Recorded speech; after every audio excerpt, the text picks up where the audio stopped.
So you've mentioned your children a minute, and let me talk about that. It's very difficult for a wealthy parent to raise children who want to go into their own business, let alone do it in a very sensible way. And how did you actually raise children that don't seem to be spoiled and don't seem to be rebelling against their father? Well, you know, it's such a great question, and somehow I hope I'll be here in 10 years saying the same thing with you, because you have great children, and I know your daughter, and she's so amazing. And, you know, it's very complicated. I get that question so much because people see Ivanka and they see Don, and, you know, they're just doing well. And from the time they were, and I tell this to everybody, from the time they were 2 years old enough to think and old enough to speak, I would say, listen, no drugs, no alcohol, no cigarettes. I don't want drugs. They didn't even know what it was. And I'd say it, and then they'd be 15, and I'd say, no drugs, no alcohol, no cigarettes.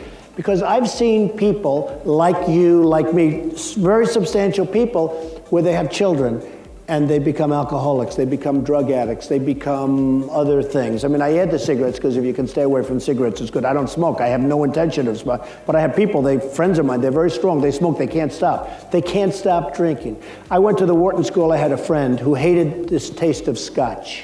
Hated it. But he tried to develop a taste for scotch. And I saw him recently. He's a total alcoholic. He developed a taste for scotch. And all he had to do is stay away from it. So I say, no drugs, no alcohol, no cigarettes, because I've seen many, many people that are very smart and very successful that have children that are very, very smart as you're going to find. Children that can go to Harvard, Yale, Wharton, any of the schools, but they're addicted to drugs or alcohol. And again, I throw the cigarettes in for health. I also say no tattoos, by the way, but that seems to be failing if you look at television. I think the tattoo thing, I'm going to have to just stop. But I was always very strong on that because you're put at such a tremendous disadvantage as a child that you're never going to make it. You know how competitive it is, and you see it because you hire all these young geniuses. If somebody's a drinker, if somebody's on drugs, it's not going to work. And I just say, you just can't do that. So I tell all my friends, you got to just drum it into their heads no matter what you do. So what would you like, not that you're going to slow down, but let's suppose you don't get to be president of the United States for a moment. Let's assume that. You know, the chance of getting elected is relatively small for anybody, right? I agree. Right? So if you don't get to be president... I hate to admit it, but you know... All right, so if you don't get to be president, you're going to do this for another 20 years or so? Well, you know, interesting about real estate, a little bit like that in your business, but not as much, that everybody in real estate is old. They never retire. You ever notice? They don't ever retire. You see these guys are 89 years old. I'm going to fix. They really do it instead of plastic surgery. Right. It's true. They fix a building. Like I can fix the old post office instead of getting a facelift, you know? Because I can make that post office so beautiful, and that's my baby, and that's me. But real estate people don't retire. Now, other businesses, they retire. I have friends, you know, my father used to have an expression, to retire is to expire, which is a tough expression. But I've seen it. A banker, a big banker, tremendously powerful banker, a friend of mine, he had to retire at 65 a number of years ago. And he was a vibrant guy, a great guy, you would know him, a great guy, and very powerful. He could approve a $500 million mortgage or loan without even going to committee. That's not bad, okay? And he was forced to retire at 65.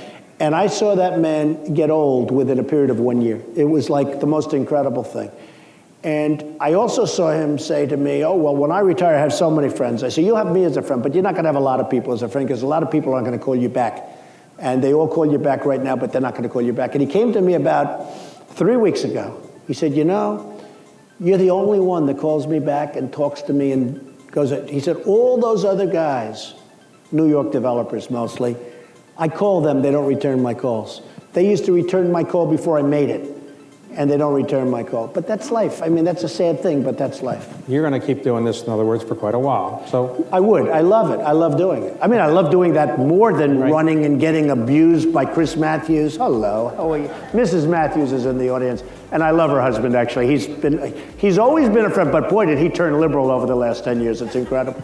So, you know, he interviewed me years ago. He wasn't that way, but that's okay. So people are obviously fascinated by your lifestyle and so forth, and take your plane that has your name on it, and is that an advertising device by putting your I guess it's a Boeing 757. It's a great plane, and it's you put it at the airports, and it stays. It can only go to the major airports, and you see it. And it's probably a form of branding that I don't even think about. And I was going to say before that it was a little bit by osmosis. It just came. I did Trump Tower, then I did another building. I did really well with it. I would get higher rents and higher numbers than other people, and all of a sudden I started building these Trumps all over the place, and the brand became very valuable. So people are often fascinated by your hair.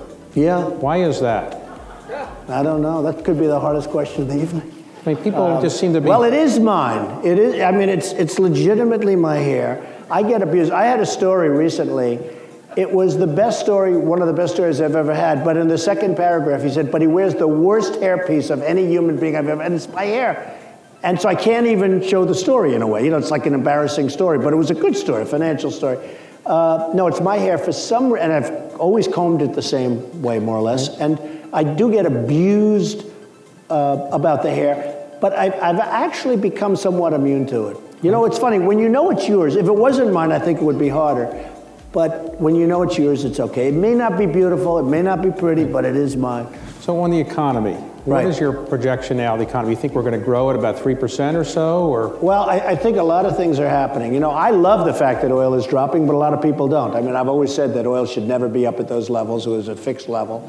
And it's interesting where I see that they say Saudi Arabia is purposely keeping the price down to destroy. They're not, look, you do business with Saudi Arabia, I know that, and so do I. I have a lot of friends, and they buy a lot of real estate, a lot of apartments, and this and that, and they have space in buildings that I own. But I don't really believe that. But there's a theory that they're keeping the price low to destroy all of these new people with fracking that are becoming, that are coming out with oil. Who knows?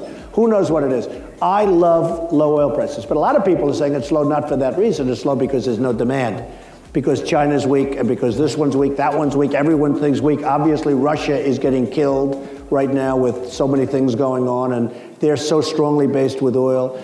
So a lot of bad things could be happening. Look, the unemployment rate is not 5.8 or 5.3 or 6.7 or 7.9. The real rate's probably 20% because people stop looking for jobs and they consider them employed.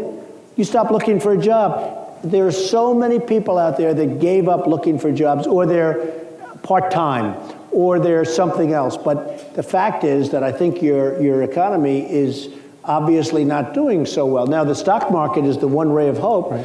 So I've never been a stock market person, but about 3 years ago, 2.5 years ago, I bought a tremendous amount of stock. First time ever. I never believed in letting other people run my money. And I see some of these guys making tremendous amounts of money to run some company that's frankly easy to run.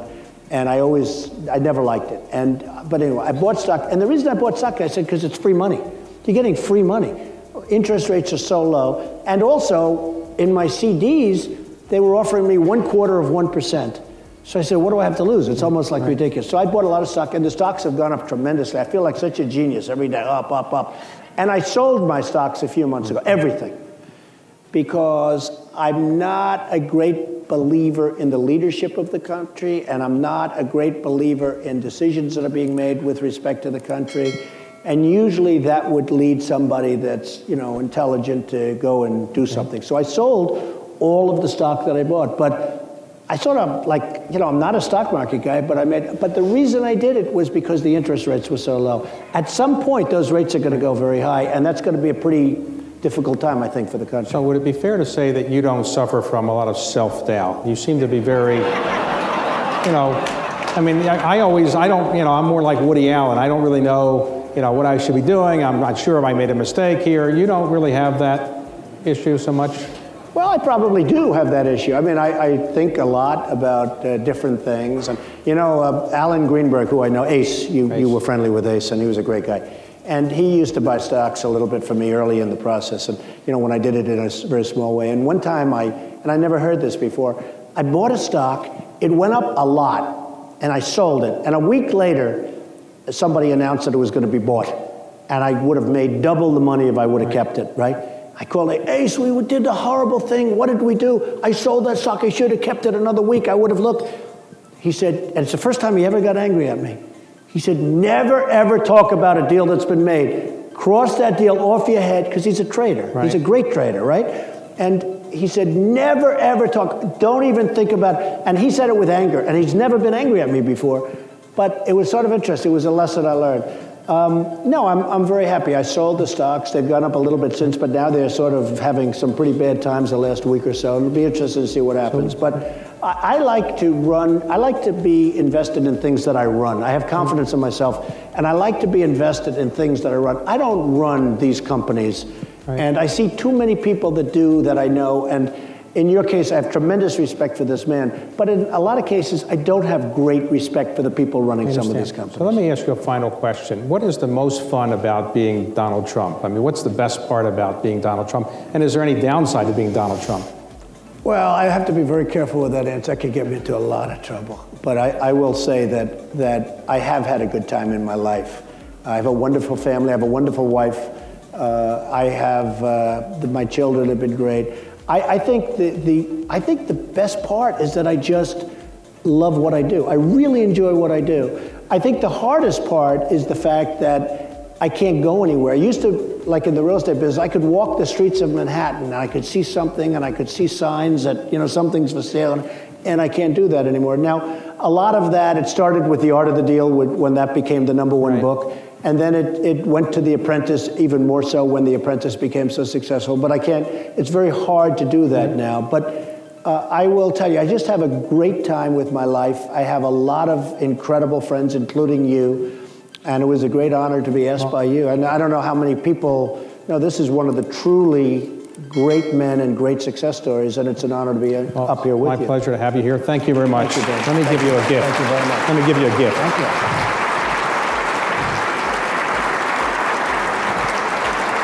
Wow, This is beautiful. the first map of the District of Columbia. Thank you. I'm a model of it. Thank you. Thank you.